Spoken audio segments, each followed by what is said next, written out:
Namo tassa bhagavato arahato sama sambuddhassa. Namo tassa bhagavato arahato sama sambuddhassa. Namo tassa bhagavato arahato sama sambuddhassa. Terpujilah Sang Bhagawa yang Maha Suci, yang telah mencapai penerangan sempurna.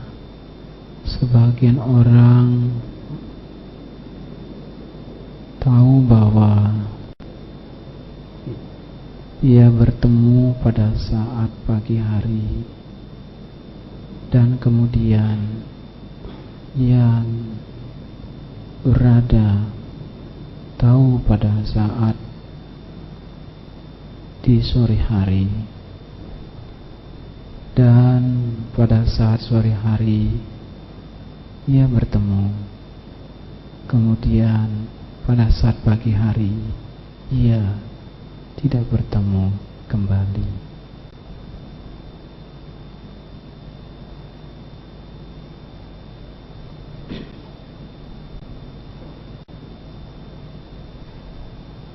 Selamat malam, Namo Buddhaya. Karena malam hari ini adalah kita menjalankan sebulan penghayatan Dhamma. Ya, semoga di dalam sebulan penghayatan Dhamma ini Anda selalu ingat kepada ajaran Sang Buddha, Dhamma, dan Sangha. Saudara sekalian, karena saudara sudah tahu tema yang akan saya sampaikan adalah manisnya kebajikan. Tentu dalam tema ini Anda tidak asing untuk mencerna tentang manisnya kebajikan. Apakah yang dimaksud dengan manisnya? Maksud di sini manisnya adalah segala sesuatu yang berhubungan atau berpengaruh langsung terhadap pikiran, terhadap perasaan, dan pada ucapan. Itu adalah manisnya kebajikan. Karena Sang Buddha pun mengajarkan kepada kita untuk selalu bersikap yang manis. Kenapa Sang Buddha mengajarkan untuk bersikap manis? Apakah yang mempengaruhi dan permasalahannya apa? Karena kita dianjurkan untuk melakukan satu sikap yang baik, untuk bersikap manis. Karena sikap manis ini adalah sikap yang ditonjolkan sejak zaman Sang Buddha sebelum Siddhartha. Itu sikap manis itu selalu ditonjolkan oleh umat Buddha. Karena umat Buddha ini tidak lepas dari hal-hal yang sifatnya adalah membangun, untuk bersifat manis. Karena sifat manis ini adalah yang merupakan satu permasalahan yang sering sekali muncul di dalam kehidupan kita sehari-hari. Karena kenapa ini sering muncul di dalam kehidupan sehari-hari? Karena kita ini berhubungan kepada pikiran. Karena pikiran ini adalah yang harus selalu dibuat manis. Karena kalau pikiran tidak dibuat manis, pikiran itu akan mudah larut kepada hal-hal yang bisa menggelapkan batin Anda.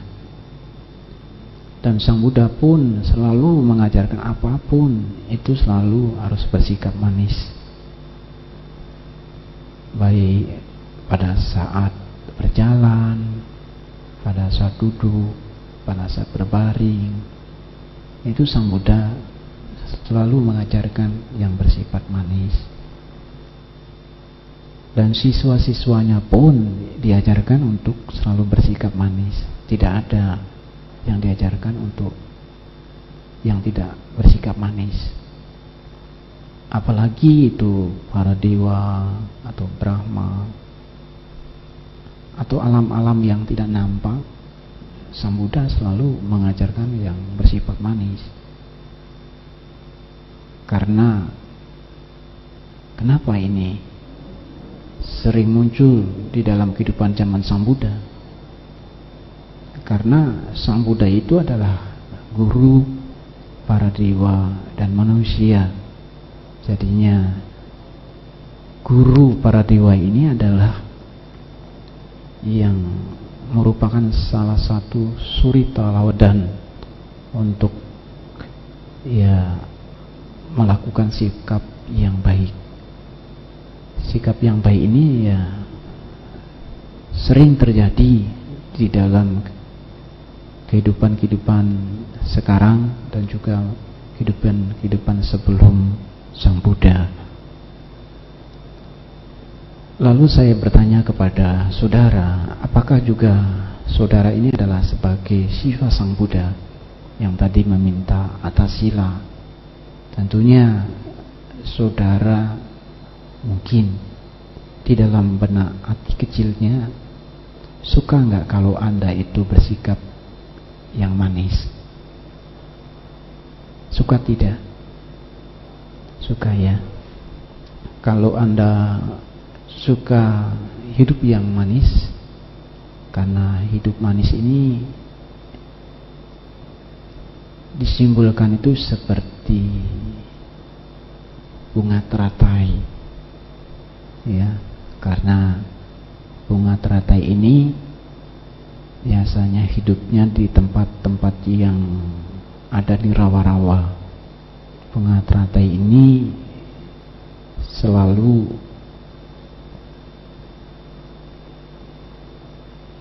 memunculkan satu hal yang baik sekali untuk kita renungkan kepada bunga teratai itu. Walaupun dia tumbuh di tempat yang kotor, tetapi bunganya selalu di atas dan keharumannya pun di atas. Dan orang bisa memandang manisnya bunga teratai. Siapa yang pernah melihat bunga teratai? Nah, semua orang bisa melihat bunga teratai. Jadi kalau Anda bisa melihat bunga teratai, itu selalu memunculkan kemanisannya. Dan manis ini ibarat yang selalu memunculkan kebijaksanaan. Karena lambang daripada bunga teratai yang sering dimunculkan adalah lambang daripada kebijaksanaannya. Apakah arti daripada kebijaksanaan? Kebijaksanaan ini adalah salah satu perilaku yang berhubungan dengan perasaan, yang berhubungan dengan pencerapan, dan juga berhubungan pada pikiran, dan dipengaruhi oleh sikap perilaku yang mempengaruhi kembali kepada satu kondisi, yaitu fenomena yang baik, yaitu yang selalu memunculkan keharumannya. Jadinya fenomena yang baik itu yang selalu memunculkan keharumannya, dan juga tak lupa daripada simbol daripada kebajikan. Dari simbol kebajikan itu adalah kebijaksanaan, yang intinya adalah yang bisa membedakan antara yang baik dan yang benar. Jadinya simbol itu adalah manisnya, itu adalah yang bisa membedakan antara yang baik dan yang benar. Itu yang disimbolkan oleh bunga teratai, yang tujuannya adalah simbol daripada kebijaksanaan. Oleh karena itu, ya sudah kita mengerti sedikit permasalahan yang utama. Kita mengerti bahwa simbol yang utama manisnya itu adalah juga ada simbolnya bunga teratai. Semua orang pasti suka untuk melihat bunga teratai. Tidak ada orang yang tidak suka untuk melihat bunga teratai. Dan kadang-kadang kalau Anda melihat bunga teratai, ada yang berbunga pada saat siang hari, ada bunga yang muncul pada saat dia mekar pada saat malam hari, atau bunga teratai itu muncul mekarnya pada saat di bulan purnama gelap atau bulan purnama terang. Dia mekar. Karena saya pernah memperhatikan di Wihara Mendut itu ada bunga. Saya perhatikan itu kalau pada saat di bulan purnama ada salah satu bunga yang warnanya putih. Itu pada saat purnama dia muncul terang, dia mekar. Ada juga yang pagi hari yang ada sedikit warnanya keungu-unguan, itu pada saat pagi hari dia muncul, dan juga pada saat malam dia kuncup. Itu kenapa? Yaitu adalah simbol daripada kebijaksanaan. Simbol pada kebijaksanaan. Simbol kebijaksanaan itu ya tidak melihat ruang dan waktu. Kapanpun ada sinar, kapanpun ada gelap, kapanpun ada terang, ya ada saja bunga itu yang saat itu akan memancarkan sinarnya yang kuncup, yang terang. Nah, itu adalah simbol yang kita ini tidak pernah lupakan di zaman sekarang sampai zaman dahulu. Seperti bunga teratai yang Sang Buddha gambarkan itu adalah di bawah yang Sang Buddha duduk, itu adalah simbol daripada bunga teratai. Dan mungkin Anda sudah sering melihat simbol daripada bunga teratai. Dan juga ada simbol-simbol yang lain yang harus kita sadari, yang bisa memunculkan manisnya kebajikan. Tapi tadi manisnya kebajikan adalah bisa disimbolkan seperti bunga teratai.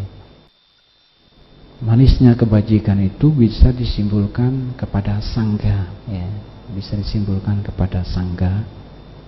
Jadinya siapa saja orang yang suka berbuat baik kepada sangga, maka dia akan merasakan manisnya kebajikan.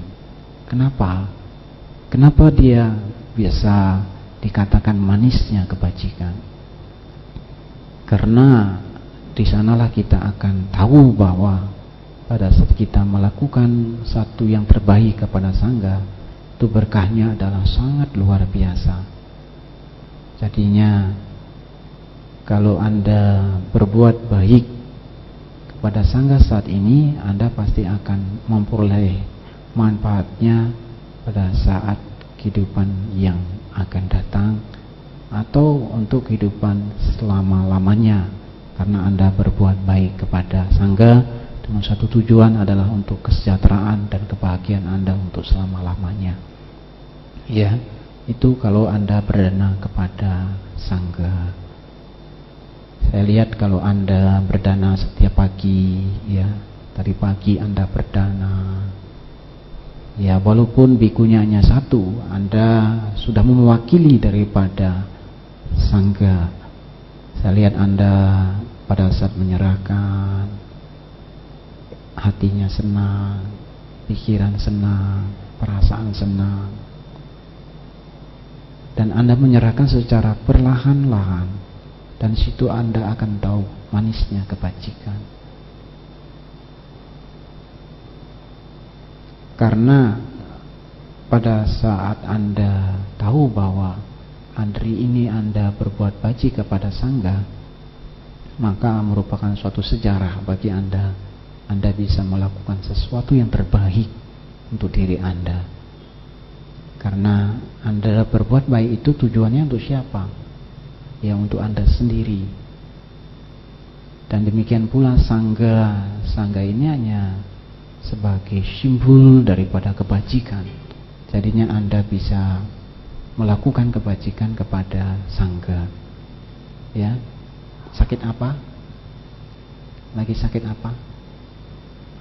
Kali ada sakit. Kalau ada sakit, ya terima ya. Jangan enggak diterima. Karena sakit itu juga termasuk manisnya kehidupan atau manisnya kebajikan. Anda bisa tahu sakit, ya mungkin Anda dulu pernah melakukan sesuatu yang tak terbaik bagi diri Anda. Sekarang Anda menerima buah dari akibat yang pernah Anda lakukan. Anda harus bisa menerima, ya.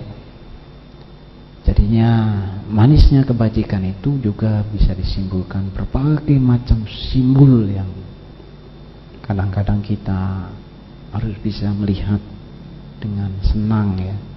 Simbol kebajikan itu banyak, dan manisnya kebajikan itu banyak. Karena sangga itu adalah juga simbol yang saya katakan tadi adalah manisnya kebajikan. Apalagi kalau sangga atau biku yang telah mencapai tingkat kesucian, ya sotapana, anagami sampai arahat, wah kebajikannya itu sangat luar biasa. Jadinya kebajikan Anda, kalau Anda bisa berdana kepada sangga, maka kebajikan itu bisa membawa Anda bahagia sampai ke alam dewa. Selama Anda belum berbuat baji kepada sangga, selama itu pula Anda belum melakukan sesuatu yang terbaik untuk diri Anda. Tapi selama Anda bisa berbuat baik kepada sangga, maka Anda sudah melakukan yang terbaik untuk diri Anda. Karena itu telah dijelaskan oleh dalam buku Tirukuda Sutta, itu telah dijelaskan di sana. Selama Anda bisa berbuat baik pada sangga, baik sangga yang sekarang atau sangga yang lalu, Anda bisa berbuat baik, itu merupakan suatu berkah yang tak ternilai. Karena jarang orang bisa berbuat baik kepada sangga. Apalagi pada saat di zaman Sang Buddha, Anda lahir di zaman Sang Buddha, wah itu berkahnya luar biasa. Kalau sekarang kan tidak ada ya Sang Buddha, tapi yang ada adalah ajaran beliau. Jadinya kalau Anda sekarang menghayati dalam sebulan penghayatan Dhamma, Anda bisa belajar Dhamma, berarti Anda melihat Sang Bhagawa. Selama Anda bisa ingat kepada Dhamma, berarti Anda ingat kepada Sang Bhagawa. Itu adalah yang telah dibicarakan oleh Sang Buddha kepada Ananda. Jadinya walaupun Sang Buddha sudah tiada, tapi Dhamma masih ada dan Sangha masih ada. Selama itu pula Anda bisa melihat Sang Bhagawa. Selama Dhamma ada di dalam hati Anda yang tenang, yang tentram, yang damai, selama itu pula Anda akan bisa tahu bahwa Sang Buddha itu adalah ada. Selama Anda belum tahu Dhamma, ya, selama itu pula Anda belum tahu adanya Sang Buddha. Itu yang diucapkan oleh Sang Tathagata. Dan juga di dalam Samyutta Nikaya, kebajikan itu disimbolkan seperti yang tak ternoda, yang tak tercela, dan juga tanpa terpecahkan, dan juga disimbolkan seperti kebijaksanaan yang tanpa terikat, yang tanpa kemelekatan, dan bisa dapat dipertanggungjawabkan. Itu adalah di dalam Samyutta Nikaya. Karena Samyutta Nikaya jelas bahwa arus daripada kebajikan itu adalah salah satu yang Sang Buddha gambarkan, bahwa yang tanpa celah. Jadinya kalau Anda bisa melakukan kebajikan itu adalah yang dikatakan tanpa celah. Maksudnya adalah yang dipuji, ya. Kalau Anda itu bisa melakukan kebajikan itu yang dipuji oleh Sang Bhagawa. Jadinya kalau Anda hari ini bisa berdana kepada Sangha, berarti Anda ini orang yang dipuji. Maksudnya yang dipuji itu adalah orang yang selalu ingat kepada diri Anda itu sendiri. Jadinya kalau Anda bisa melakukan kebajikan, berarti Anda sudah ingat kepada diri Anda. Tapi kalau Anda belum melakukan satu kebajikan, ya berarti Anda belum ingat kepada diri Anda.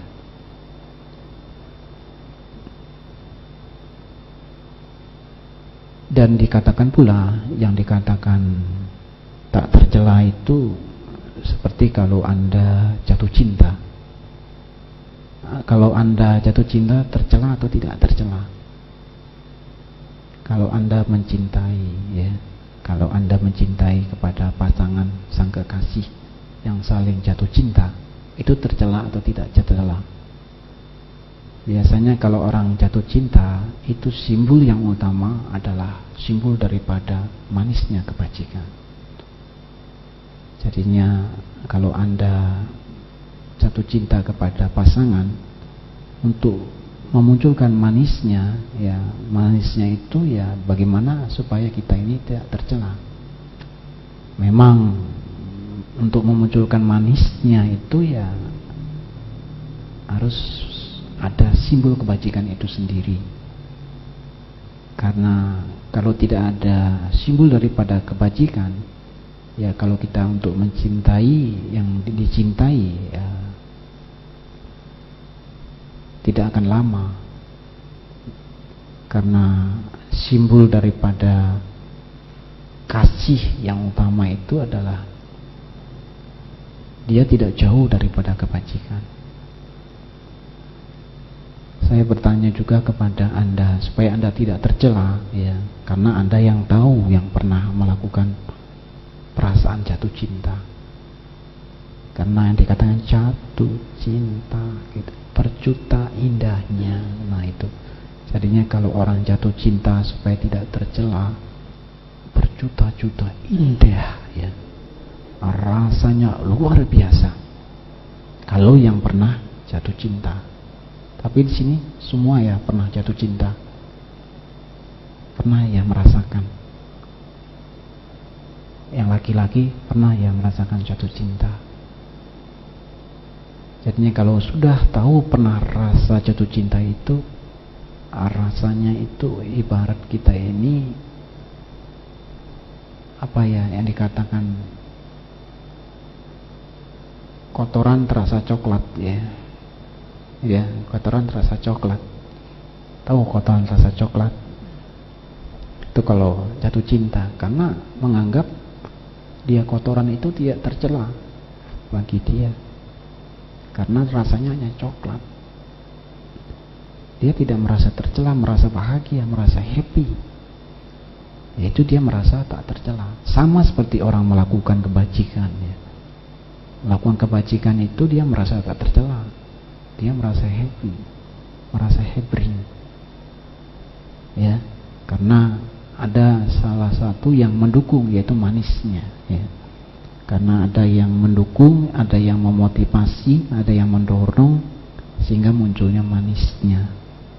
Karena kalau dia tidak tahu manisnya, ya pasti dia tidak mau pacaran. Pasti dia tidak mau jatuh cinta kalau dia tidak tahu manisnya. Kalau pahitnya dia, ya wah, dia merasa tidak bahagia, dia tidak mau pacaran, dia tidak mau jatuh cinta. Tapi suatu saat dia akan merasakan pahitnya, tidak manisnya apa yang mereka lakukan. Karena pacaran itu kan tidak selamanya mesra, ya. Karena cinta itu tidak selamanya mesra, dan cinta itu tidak selamanya bersatu. Pasti ada gunjingan, ada masukan, ada celaan, pasti ada. Ya. Itu kalau Anda mengerti cinta. Karena cinta itu ibarat keindahan. Dan intinya adalah untuk di dalam arus daripada kebajikan itu, untuk mengatasinya adalah supaya kita ini tidak tercela, ya harus berpikir yang manis. Walaupun itu masalahnya banyak, bebannya banyak, tentunya harus kita berpikir yang manis. Ya, kalau kita berpikir yang manis, ya kita tidak tercela. Karena zaman dahulu dan zaman sekarang, ya, cinta itu dari dulu sampai sekarang tidak akan habis-habisnya. Karena cinta itu tidak akan putus. Tapi kalau dibarengi dengan rasa kebajikan, manisnya kebajikan, dia akan tahu cinta itu didasari dengan kebajikan akan membuahkan satu kebahagiaan. Tidak didarangi dengan kebajikan, dia akan merasa tercela. Tapi kalau dibarengi dengan kebajikan yang dalam, ya saling mengerti, saling menghargai, saling mencintai, dia merasa tidak tercela. Karena kebajikan itu adalah salah satu yang mendukung, yang membuat lamanya orang hidup itu ada kebajikan. Karena kalau orang itu mudah cerai, zaman sekarang ini kan artis-artis mudah cerai, ya, dan gampang jatuh cinta, ya. Yaitu karena tidak adanya kebajikan. Itu mudah cerai itu karena tidak adanya kebajikan. Tapi kalau dibarengi dengan adanya kebajikan, ya pasti ya sedikit banyak ada satu perubahan, tidak terjadinya perceraian. Ya akhir-akhir ini kalau kita melihat di surat kabar, di televisi, ya, karena di surat kabar televisi itu kita tahu bahwa sekarang ini ya anak-anak muda itu kawin muda, ya, perceraian muda, itu karena tidak dibarengi dengan kebajikan, sehingga dia selalu tercela. Tapi kalau dia menjalankan kebajikan sedikit banyak tak tercela, ya. Itu ya kalau kita melihat di surat kabar. Tapi mudah-mudahan di sini tidak ada, ya.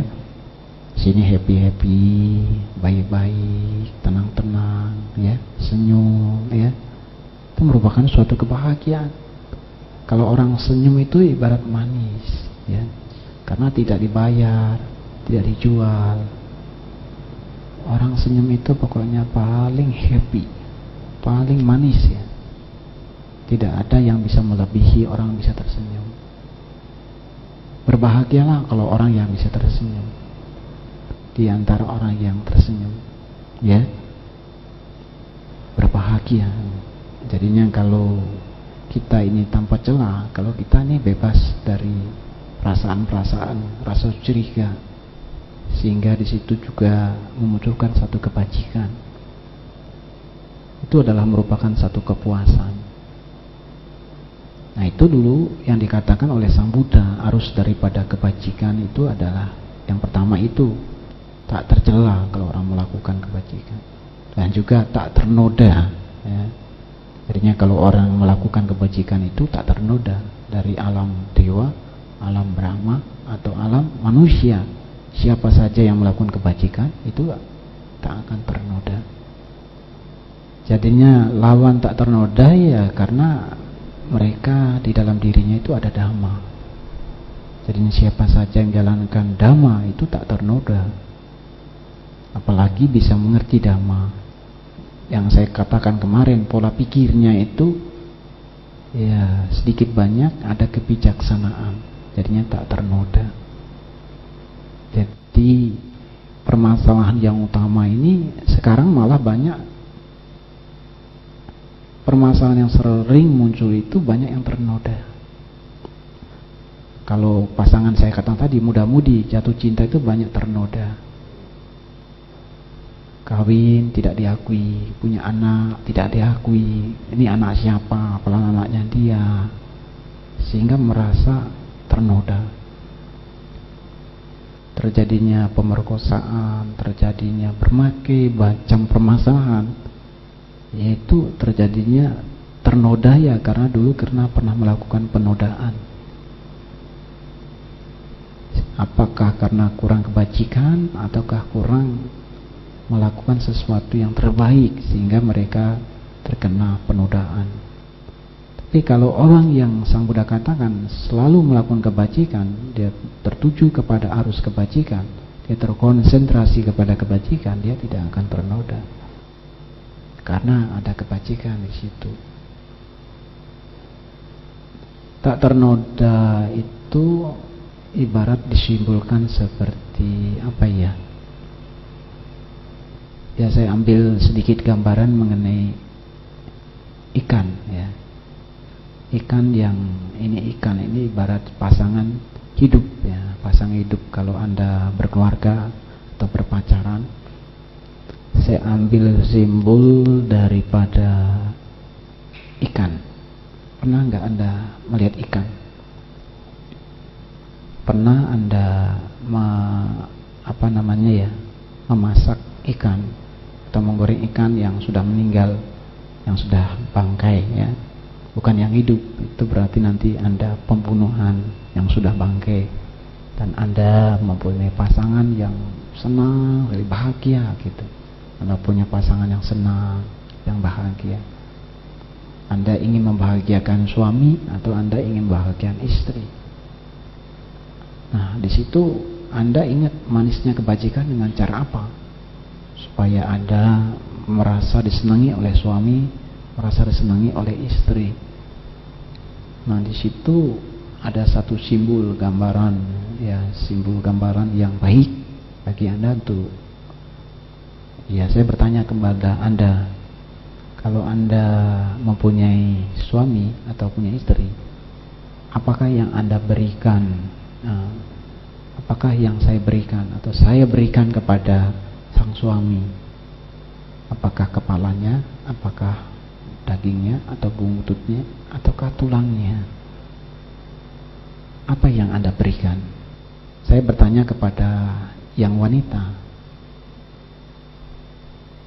apa yang Anda berikan, yang Anda kasihi, yang Anda cintai kepada suami Anda yang Anda cintai? Apa yang Anda berikan? Ya, daging.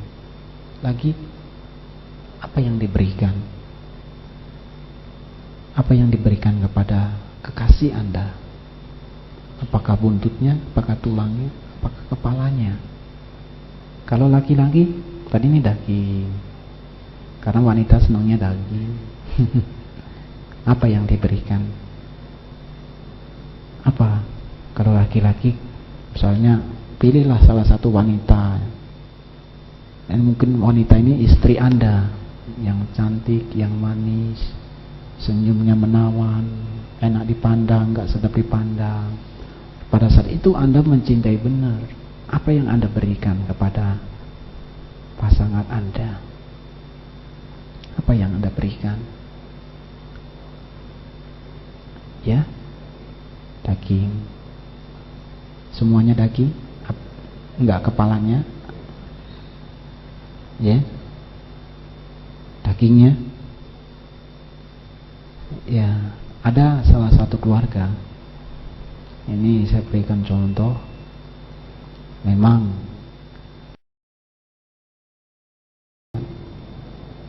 kebajikan. Jadinya kalau Anda bisa berfokus, Anda bisa dekat dengan orang itu bisa tersenyum dengan Anda, ya Anda harus buat kebajikan. Kasih hadiah, kasih minum, ya dia merasa tersenyum, tidak haus, dia merasa bahagia, dan dia akan menyenangi Anda untuk berbelanja kepada Anda karena ada kebajikan. Tapi kalau Anda usahanya ingin sukses, ya Anda harus dekat dengan masyarakat, berikan kebajikan, dan dia bisa tersenyum, dia bisa bahagia kepada Anda. Kalau nanti kasih bante, ya dekat dengan bante, Anda jadi biku nanti. Ya, Anda dekat dengan bante nanti bisa jadi biku. Kalau yang cowok jadi biku, cewek jadi apa ya? Tasila ya. Seperti tadi. Sekarang bikuni kan tidak ada. Bikuni sudah tidak ada, ya bagaimana lagi? Masih ada 8 sila, ya. 8 sila. Dulu ramalan ini ya, ramalan katanya kalau ada bikuni ya 500 tahun akan lenyap. 500 tahun akan lenyap. Tapi ya lenyapnya karena apa? Karena wanitanya jadi bikuni kan orang nggak mau kawin, nggak punya keturunan, ya lenyap. Nanti semuanya jadi biku, muat budanya sedikit, habis deh, sayonara, goodbye. Kalau semuanya ingin jadi bikuni. Coba ini yang sana jadi bikuni, semua jadi bikuni, jomblo semua ya. Nggak ada yang keturunan. Laki-laki ini mana bisa buat keturunan, hanya numpang. Jadinya dikatakan 500 tahun ya akan lenyap. Karena intinya wanita juga ingin mendapatkan suatu kebahagiaan, itu kesucian. Ingin mendapatkan kebahagiaan dan kesucian. Tidak ada yang tidak ingin mendapatkan. Ya. Jadinya berbahagialah Anda bisa sekarang ini, walaupun tidak ada bikuni, Anda bisa menjalankan atasila. Bagi yang laki-laki jangan khawatir, kalau mau ingin jadi biku teruskan, ya itu adalah kebajikan yang tak ternilai ya. Jadinya Anda ini kalau menjalankan sebagai bikuni atau biku, yaitu kebajikan yang tak ternilai. Itu yang dikatakan di dalam Samyutta Nikaya. Jadinya selama kita hidup di dunia ini, kita bisa mengenal Dhamma, praktikkan Dhamma. Selama Anda belum menjalankan sila, belum mengembleng sila, cinta Anda kepada orang tua itu belum terbalaskan. Ya, berarti Anda belum terfokus kepada Dhamma. Kalau Anda sudah terfokus kepada Dhamma, dan di situ ada arus kebajikan, nah di situ ada suatu kebajikan, maka Anda bisa terbalaskan kebajikan Anda kepada orang tua Anda. Ya. Nah, ini sedikit gambaran arus daripada kebajikan. Yang pertama, saya katakan tadi, ya harus kebajikan ya karena adanya tak tercela, tak ternoda. Situ ada suatu kebijaksanaan, yaitu yang terkonsentrasi dan juga yang tak terikat. Terkonsentrasi yang tak terikat ini bagaimana? Bukan karena diikat ya. Maksudnya pikiran ini, pola pikiran ini plong terbuka. Sama seperti jadi biku ini adalah biku yang demokrasi.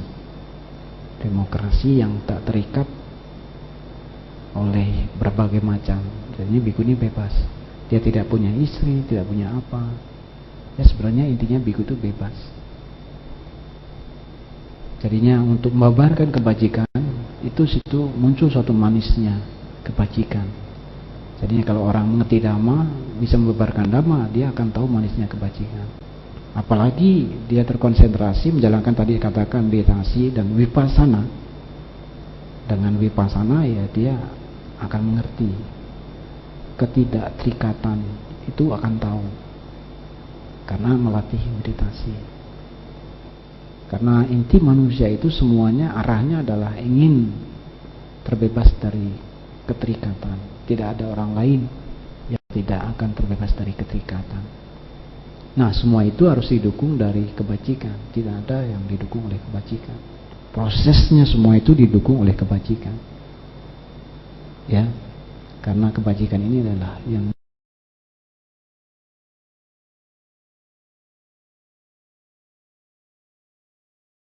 mendukung suatu kebahagiaan. Ya, saya tidak bicara panjang lebar. Mungkin kalau saya nanti bicara panjang lebar, saudara beri waktu, ya, saya kasih tahu, dikasih kesempatan beberapa jam. Jadinya inti daripada ini, kenapa ya kita pada saat pagi hari, suatu saat kita ketemu, dia sudah tiada. Dan pada saat sore hari kita ketemu, pada saat pagi hari dia sudah tiada. Nah, semua itu intinya adalah kehidupan itu tidak pasti. Apapun tidak pasti, apapun yang kita perbuat itu tidak pasti, dan kita pun akan meninggalkan hidup ini, karena yang kita bawa adalah kebajikan itu, manisnya kebajikan. Selama kita mengerti manis